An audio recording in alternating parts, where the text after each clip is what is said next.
Hello guys. Ang reflection ko lang tungkol dun sa preach ni Sir Gerald Balot tungkol sa a good friend is meron tayong dalawang klase ng friends. Yun ay ang bad company and good company. Uunahin ko dun sa bad company. Ang bad company is ito yung maimpluwensyahan tayo ng kaibigan natin na gumawa ng mali na makamundong bagay lamang. Minsan may mga kaibigan tayong ganon and hindi natin maiwasan, kaya naman need natin silang kausapin and bigyan ng paaral at ilapit na rin sa Diyos.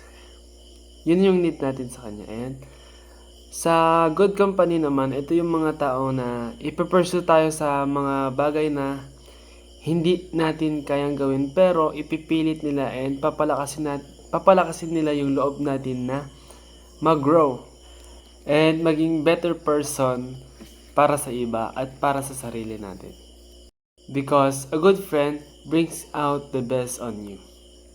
Para sa akin, ang gustong ipahiwatag sa akin ng katuruan na ito is kung meron man tayong mga kaibigan na bad company na inilalayo tayo sa Panginoong Hesus, is kailangan natin silang ilapit mismo sa Panginoon. Dahil kung meron tayong katangian ng pagiging good friend or good company, is much better na tayo yung manlapit or tayo yung maglapit sa kanila sa Panginoon.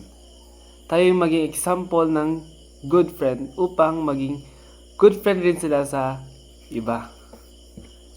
Example na lang ng isang good company or good friend is si Andres.